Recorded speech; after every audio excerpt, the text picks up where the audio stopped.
সুপ্রিয় শিক্ষার্থী, আসসালামু আলাইকুম। আরিফস একাডেমির পক্ষ থেকে তোমাদেরকে জানাই শুভেচ্ছা। আশা করি তোমরা ভালো আছো এবং সুস্থ আছো। তো আজকে আমি তোমাদের গণিত বইয়ের পৃষ্ঠা নম্বর 50 এবং 51 এর যতগুলো অঙ্ক আছে, ঠিক আছে? 50 এবং 51 এর যতগুলো অঙ্ক আছে সবগুলো সমাধান করে দিব, ঠিক আছে? তো প্রথমে আমরা 50 পৃষ্ঠার এই লিখিত অঙ্কটা সমাধান করব, ঠিক আছে? তো লিখিত অঙ্ক প্রশ্নটাকে পড়ো। দেখো বলছে রেজা 3 প্যাকেট বিস্কুট কিনতে চায়, ঠিক আছে? তাহলে রেজা 3 প্যাকেট বিস্কুট কিনতে চায়। তো দেখো এখানে 1 প্যাকেট বিস্কুটের দাম 23 টাকা, ঠিক আছে? তাহলে এজন্য তার কত টাকা প্রয়োজন হবে, অর্থাৎ 3 প্যাকেট কিনতে তার কত টাকা প্রয়োজন হবে সেটা আমাদেরকে বের করতে হবে, ঠিক আছে? তাহলে চলো এটার সমাধানটা আগে করে ফেলি। তাহলে দেখো আমাদের কি 1 প্যাকেটের বিস্কুটের দাম দেওয়া ছিল, তাই না? তাহলে 1 প্যাকেট বিস্কুটের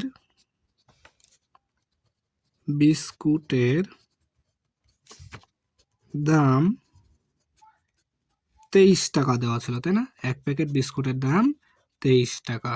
তাহলে রেজা 3 প্যাকেট বিস্কুট কিনবে, তাই না? তাহলে 3 প্যাকেট বিস্কুটের দামটা এখন আমরা বের করব, তাই না? তাহলে লিখবো অতএব 3 প্যাকেট বিস্কুটের দাম, তাই না? তাহলে 23 গুণন 3 টাকা, তাই না? 1 প্যাকেটের দাম যদি 23 টাকা হয় তাহলে 3 প্যাকেটের দাম আরো বেশি হবে। তাহলে কি করতে হবে? গুণ করতে হবে, তাই না? তাই আমরা এখানে গুণ করে দিলাম, ঠিক আছে? এরপর দেখো তাহলে এটা আমরা গুণ করব, তাই না? তাহলে আমরা কিন্তু গুণ শিখেছি। তো আমরা এটাকে 23 গুণ 3, তাই না?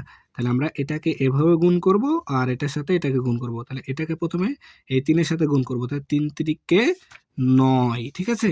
আবার এই 3 দুগুণ 6, ঠিক আছে? তাহলে 69 টাকা, তাই না? এই গুণটা কিন্তু আমরা আরেকভাবেও করতে পারি। তাহলে দেখো 23 গুণন 3 এভাবেও করতে পারি। তাহলে এই 3 দ্বারা এই 3 কে প্রথমে গুণ করব, তাই না? তাহলে 3 তিরিকে 9 আর এই 3 দ্বারা বা এই 2 কে গুণ করব। তাহলে 3 দুগুণ 6, ঠিক আছে? তাহলে 69 টাকা। তাহলে দেখো রেজা 3 প্যাকেট বিস্কুট কিনতে 69 টাকা খরচ হবে, ঠিক আছে?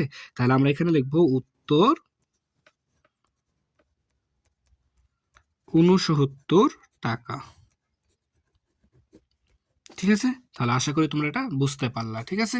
এবার দেখো আমরা 51 পৃষ্ঠার অঙ্কগুলো সমাধান করব, ঠিক আছে? তো দেখো 1 নাম্বারটা প্রথমে করব। তো বলছে উপর নিচ গুণ করি, ঠিক আছে?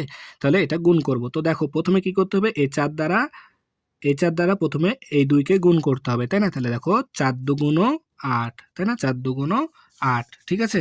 আবার এই 4 দ্বারা এই 1 কে গুণ করতে হবে। তাহলে 4 একে 4, ঠিক আছে? তাহলে সমাধান কিন্তু সহজে করতে পারছি, তাই না? তাহলে এবার দেখো 2 নাম্বারটা। তাহলে এই 4 দ্বারা প্রথমে এই 1 কে গুণ করতে হবে, তাই না? তাহলে 4 1 4, ঠিক আছে? আবার এই 4 দ্বারা এই 2 কে গুণ করতে হবে, তাই না? তাহলে 4 দুগুণ 8, ঠিক আছে? 4 দুগুণ 8 হয়ে গেল। তাহলে 3 নাম্বার দেখো এই 3 দ্বারা এই 2 কে প্রথমে গুণ করব। 3 দুগুণ 6, ঠিক আছে? আবার এই 3 দ্বারা এই 3 কে গুণ করব। তাহলে 3 তিরিকে 9, ঠিক আছে? তারপরে দেখো 4 নাম্বারটা। তাহলে প্রথমে কি করব? এই 2 কে এই 2 দ্বারা গুণ করব, তাই না? তাহলে দেখো 2 দুগুণ 4, তাই না? আবার দেখো এই 2 কে এই 2 দ্বারা গুণ করতে হবে, তাই না? তাহলে 2 দুগুণ 4, ঠিক আছে? তো আমরা যদি নামতাটা আমাদের মুখস্থ থাকে তাহলে আমরা কিন্তু খুব সহজে সমাধান করতে পারবো, ঠিক আছে?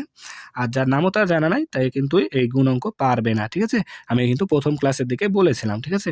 তাই যারা তোমাদের এখনো নামতা মুখস্থ নাই তোমরা কিন্তু নামতাটা মুখস্থ করে ফেলো, ঠিক আছে?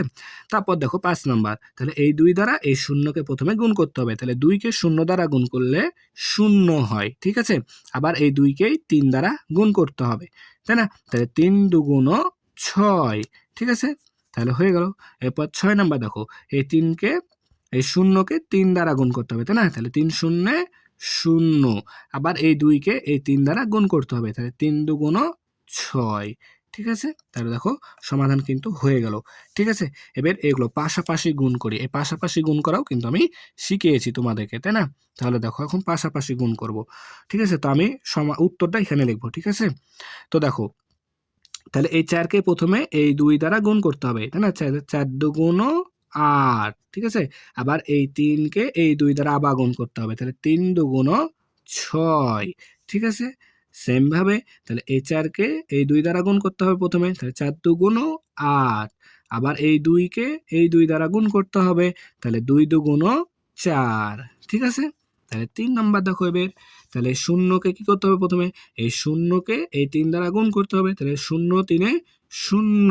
আবার এই ৩ কে এই ৩ দ্বারা গুণ করতে হবে, তাই না? তাহলে ৩ তিরিকে ৯। ঠিক আছে? এরপর ৪ নাম্বারটা দেখো।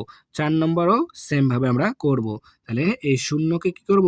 ৪ দ্বারা প্রথমে গুণ করব। তাহলে ৪ শূন্যে ০, আবার এই ২ দ্বারা আবার ৪ কে গুণ করব। তাহলে ৪ দুগুণ ৮। ঠিক আছে? তাহলে দেখো ৫১ পৃষ্ঠার অঙ্কগুলো কিন্তু সমাধান করা হয়ে গেল।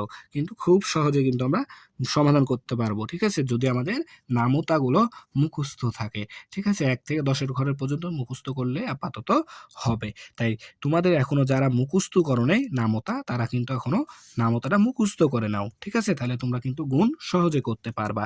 ঠিক আছে? তাহলে আশা করি তোমরা সবগুলো সমাধান বুঝতে পারলা। ঠিক আছে? তাহলে আজকে এই পর্যন্তই। ভিডিওটি ভালো লাগলে অবশ্যই লাইক, কমেন্ট এবং শেয়ার করতে ভুলবে না এবং পরবর্তী ভিডিও সবার আগে পেতে আমাদের চ্যানেলটি সাবস্ক্রাইব করে রাখো। আল্লাহ হাফেজ। আসসালামু আলাইকুম ওয়া রাহমাতুল্লাহ।